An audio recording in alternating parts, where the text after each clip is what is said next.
ഇത് നമ്മുടെ ജാതിക്ക തൈകളാണ്. പിന്നെ ഇത് നമ്മുടെ മാങ്കോസ്റ്റിൻ തൈകളാണ്. പിന്നെ ഇത് ബുഷ് പെപ്പർ, മറ്റുള്ള തൈകൾ.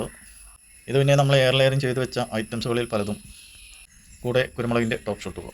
അപ്പോൾ കുറച്ച് ദിവസമായിട്ട് നമ്മൾ പറമ്പിലേക്കൊന്നും ഇറങ്ങിയിട്ടുണ്ടായിരുന്നില്ല. നമ്മളെ കാര്യങ്ങൾ ചെയ്യാനൊന്നും ഇറങ്ങാൻ സാധിച്ചിട്ടില്ല. അപ്പോൾ അതിന് കുറച്ച് ചുറ്റുപാടുകളൊക്കെ ഉണ്ടായിരുന്നു. അപ്പോൾ അതൊക്കെ ഒന്ന് കഴിഞ്ഞപ്പോൾ നമ്മളിപ്പോൾ വീണ്ടും ഇറങ്ങിയതാണ്. കാരണം നമ്മൾ ഇറങ്ങിയിട്ടില്ലെങ്കിൽ എല്ലാം അലങ്കോലപ്പെട്ട് കിടക്കും. അപ്പോൾ അലങ്കോലപ്പെട്ടതൊക്കെ ഒന്ന് ആദ്യം റെഡിയാക്കി എടുക്കാം, പിന്നീടുള്ളത് നമ്മളൊക്കെ ചെയ്തുകൊണ്ടിരിക്കുക എന്നുള്ളതാണ്. ഇത് എന്നും നമ്മളിങ്ങനെ ഇറങ്ങിക്കൊണ്ടിരിക്കുമ്പോൾ അത് സ്ഥിരമായിട്ട് നമ്മളിങ്ങനെ ചെയ്തുകൊണ്ടിരിക്കും. എന്തെങ്കിലും മാത്രമാണ് നമ്മുടെ കാര്യങ്ങളൊക്കെ നല്ല രീതിയിൽ ഭംഗിയിലൊക്കെ വിജയിച്ചുകൊണ്ടിരിക്കുക. അപ്പോൾ എന്തൊക്കെയാണ് നമ്മൾ ചെയ്യുന്നതെന്നൊക്കെ ഒന്ന് കാണാം. മറ്റൊന്നുമല്ല, നമ്മളെ ബുഷ് പെപ്പറിൻ്റെ പിന്നെ മറ്റ് പല കുരുമുളകിൻ്റെ തൈകളൊക്കെ ഇങ്ങനെ വെച്ചുകൊണ്ടിരിക്കുന്നത്. ഒരു 10 എണ്ണം വെച്ച് കഴിഞ്ഞാൽ 2 എണ്ണം കേടുവരും എന്നൊക്കെ നമ്മൾ പറഞ്ഞിരുന്നു. അപ്പോൾ അതിൻ്റെ ചില കാര്യങ്ങളൊക്കെ തന്നെയാണ് പറയുന്നത്. കാരണം നമ്മൾ 2 ദിവസം മുമ്പേ വെച്ച് കഴിഞ്ഞാൽ ഒരു 10 എണ്ണം വെച്ച് കഴിഞ്ഞാൽ ഇതൊരു 3 എണ്ണോ 4 എണ്ണോ 5 എണ്ണോ ചിലപ്പം ഈ മഴത്തിൻ്റെ അടച്ചു പിടിച്ച സമയത്തൊക്കെ കേടുവന്നിട്ടിരിക്കും. അപ്പോൾ അത് പിറ്റേന്ന് തന്നെ നമ്മളത് സെറ്റാക്കി വെക്കും. പക്ഷേ കുറച്ച് ദിവസം ഇറങ്ങാത്തത് കൊണ്ട് തന്നെ അങ്ങനെയുള്ള കവറുകളൊക്കെ കാലിയായിട്ട് കിടക്കും. നമ്മളിവിടെ വെച്ചിട്ടാണ് റെഡിയാക്കൽ. പിന്നെ റെഡിയാക്കി കഴിഞ്ഞാൽ മറ്റൊരു സ്ഥലത്തേക്ക് മാറ്റി വെക്കും. അപ്പോൾ ഇതൊക്കെ ഇപ്പോൾ കാലിയായ കവറുകളുണ്ട്. അപ്പോൾ അതിലൊക്കെ നമ്മൾ ഓരോന്ന് സെറ്റ് ചെയ്ത് വെക്കണം. പിന്നെ ഇതൊക്കെ വേര് പിടിച്ചുകൊണ്ടിരിക്കുന്നതാണ്. ഇതിനി കോട്ടങ്ങളും മറ്റൊന്നും വരാനില്ല. എല്ലാം വേര് പിടിച്ച് ചിലതൊക്കെ നല്ല രീതിയിൽ തിരിയിട്ട് തുടങ്ങിയതാണ്. പിന്നെ ഇതൊക്കെ മാങ്കോസ്റ്റിൻ്റെ തൈകൾ, സീഡുകൾ നട്ട് മുളച്ച് വരുന്നതുണ്ട്, മുളക്കാനുള്ളതുണ്ട്. അപ്പോൾ അതിനൊക്കെ മുളച്ച് വന്നു കഴിഞ്ഞാൽ പിന്നെ അതിനൊക്കെ ചാണകപ്പൊടി ഇട്ട് കൊടുത്ത് വളപ്രയോഗം നടത്തണം. എന്നെങ്കിലും മാത്രമേ അത് വളർന്നു കിട്ടുള്ളൂ. അപ്പോൾ എല്ലാത്തിൻ്റെ ഇടയിൽ നമ്മൾ കണ്ടെത്തണം. പിന്നെ അതൊക്കെ നമ്മൾ ജാതിക്ക കുരു നട്ടുപിടിച്ച് വളർന്നു വന്നതാണ്. അപ്പോൾ അതിന് തന്നെ നമ്മൾ ചെറിയ രീതിയിലൊക്കെ ഒരു ചാണകപ്പൊടിൻ്റെ വളപ്രയോഗം നടത്തണം. ഇതൊക്കെ നമുക്ക് സെയിലിനുള്ളതാണ്.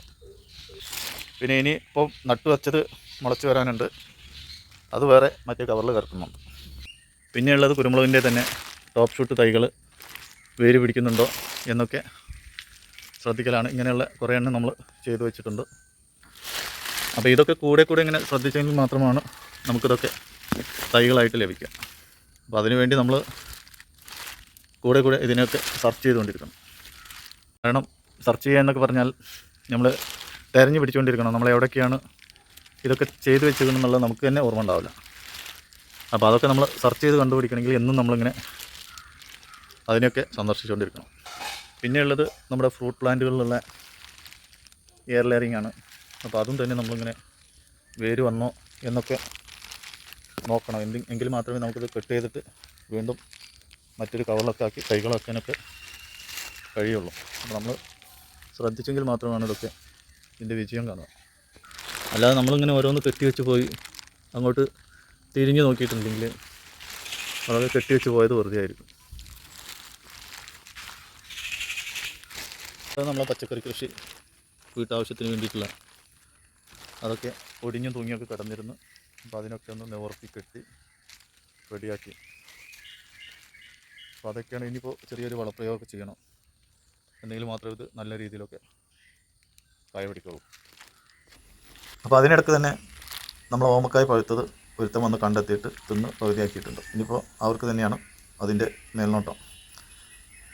അവർ കണ്ടെത്തിയിട്ടില്ലെങ്കിൽ മാത്രമേ നമുക്കത് കിട്ടുള്ളൂ. നമ്മൾ കണ്ടെത്തിനെക്കാട്ടും മുന്നേ അവർ വന്ന് കണ്ടെത്തിയിട്ടുണ്ടോ. അപ്പോൾ അതാണ് ഇതിൻ്റെയൊക്കെ ലാഭം. പിന്നെ അവർ നമുക്കിടയിൽ ജീവിക്കുന്നവരല്ലേ എന്നതാണ് ഒരു ആശ്വാസം. പിന്നെ കൃത്യമായ ഓർമ്മശക്തിയോടെ നമ്മളതെല്ലാം അറുത്ത് വെച്ചാൽ പിന്നെ അവർക്ക് എന്താണ് എന്നതൊരു ചിന്താവിഷയമാണ്. അപ്പോൾ വീഡിയോയിൽ കാണുന്നതും നമ്മൾ പറയുന്നതും എല്ലാം കളങ്കമില്ലെന്ന് തോന്നുന്നവർ നമ്മുടെ കൂടെ ഉണ്ടാകും എന്ന വിശ്വാസത്തോടെ നമ്മൾ ഈ വീഡിയോ ഇവിടെ വൈൻഡപ്പ് ചെയ്യുന്നു. മറ്റൊരു വീഡിയോയുമായിട്ട് നമുക്ക് വീണ്ടും കാണാം. Okay, by.